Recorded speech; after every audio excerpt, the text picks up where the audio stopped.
State. So good to see you all out here to support such a great cause.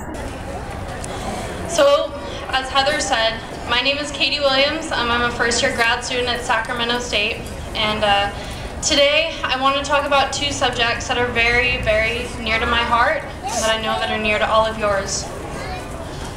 Mental illness and suicide.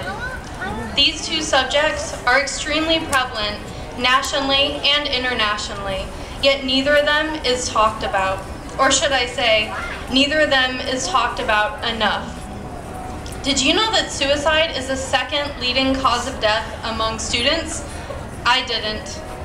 Did you know that 1 out of 5 individuals will experience some sort of onset of a mental illness in their lifetime? Because I didn't. Even more than that, I didn't know that I would be the one in that statistic. I was ashamed. I hated this part of me that I felt I couldn't control.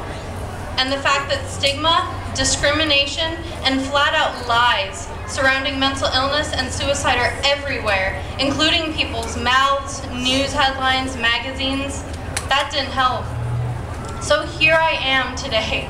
I'm asking, where is the truth? Where is the raw, emotional, harsh reality that can only come from those who have experienced it firsthand? Where is it? And how can we change our ideas and beliefs about it? When will someone speak up and say that enough is enough? Now. The silence ends now. The silence ends today. I refuse to be quiet about this. I'm going to talk, and I won't be silenced. I'm going to tell you the truth, and I'm going to tell you my truth. My struggle with illness began when I was about 10 years old. My parents began to notice changes in me, changes that were all too familiar to people like my dad, who struggled with obsessive-compulsive disorder growing up. Speaking of which, I've never liked the term disorder. In society, disorder indicates that there is something wrong with a place or a person and their functioning. This room is disorderly. I don't want there to be chaos and disorder in my life. You have a disorder? What's wrong with you?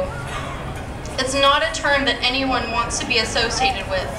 At least, that is exactly what my nearly 10-year-old self thought when my therapist told me that I had obsessive-compulsive disorder and major depressive disorder one morning in March of 2002.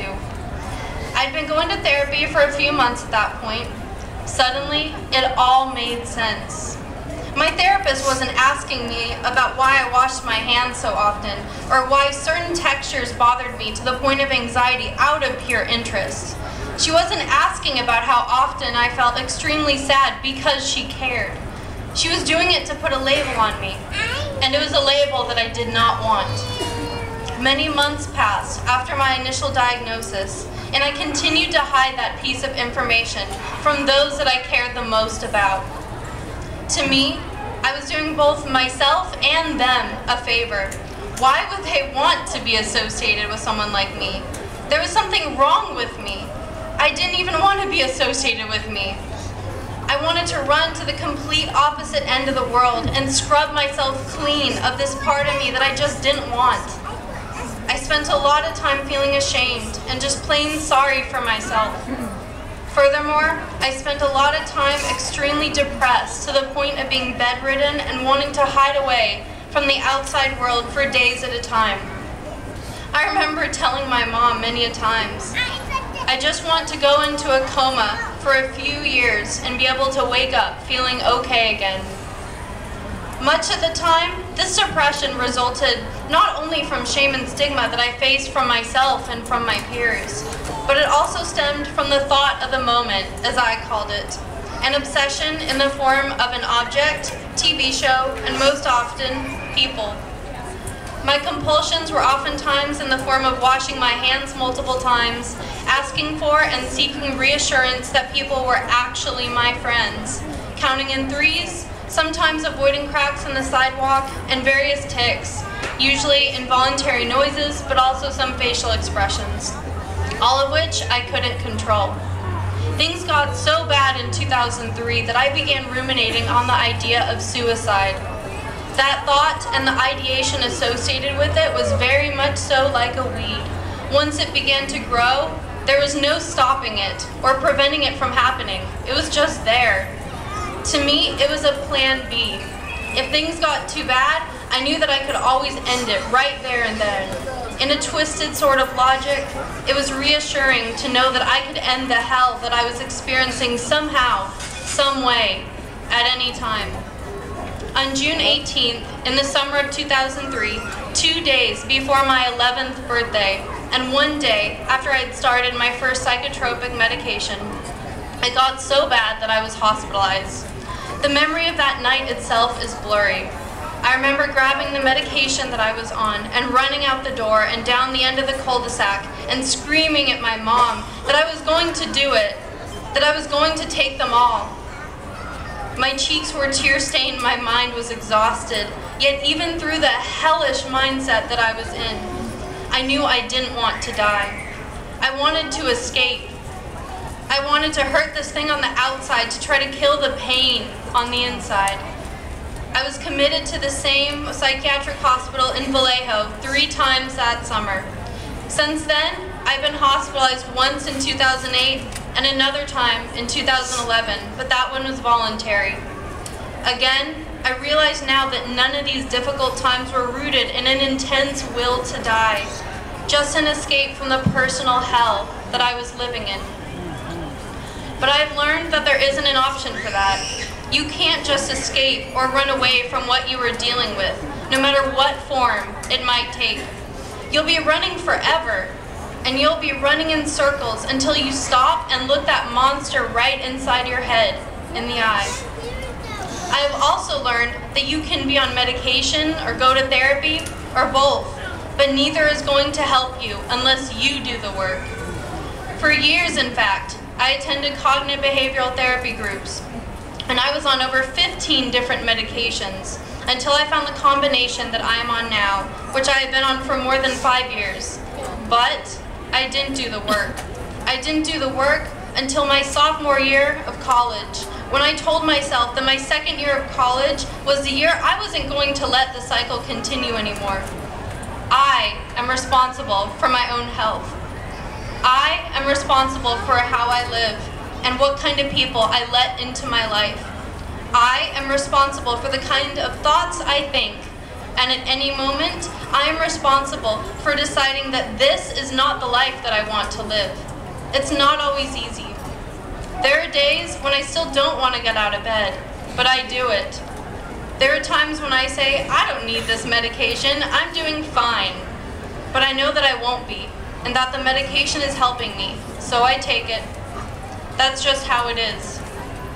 If I could summarize what life with a mental illness is like in 3 words, I would say, it goes on. I have a mental illness, so what? I know people who have dealt with cancer and lived. I also know people who haven't. I know people with heart disease who are doing their best to survive through whatever difficulties they face. Some live and some don't. I know many people who are living with mental illness in any of its forms, and they are fighting like hell to survive it and to overcome the challenges that they face. I know people who have survived it and who are telling their story, like I am with you today, and I know people who haven't. In John Legend's famous lyrics, we are all just ordinary people, and we are all just trying to make it in life with what we've been given, and we're trying to make the most of it. Yet, if that is the case, why is there so much stigma surrounding mental illness? What makes heart disease or cancer or arthritis or any other physical ailment superior to physical illness of the brain or of the mind? After all, the evidence is out there. This is not just in our heads. This is not just in my head. Regardless, none of it is easy. Every single one of the illnesses mentioned is difficult, and every single one of them takes the will to live and to fight to defeat it. Today, we are all walking for a reason. Maybe we are walking for someone else. After all, we all know someone, and that someone needs our support and needs our compassion and our empathy to overcome what they are facing every single day. Or maybe we're walking for ourselves. Maybe today we are walking in order to see that we are not alone in our struggle and that there are others out there who want to understand and to help us get through it. Whatever our reason may be, we are here. We are here despite the stigma, ignorance, and discrimination that is still out there surrounding mental illness. We are going to walk, and we will not be silenced while we are doing so. We are here to speak up and say that enough is enough. We are here for our mothers, for our fathers, sisters, brothers, grandparents, cousins, friends, and significant others. We are here for those who are not with us today. May they rest in peace. We will not be silenced. I will not be silenced. I will scream at the top of my lungs, and I will do it with pride. This is who I am. This is a part of who I am, and I love who I am. I love all that I am, and you should too. And you should love each other for being out here today, and for being willing to rise up against a powerful force of stigma out there, because it is powerful. Lao Tzu, a Chinese philosopher, coined the famous quote, "The journey of 1,000 miles begins with a single step." So, let's take this step, and let's begin this journey together. Thank you.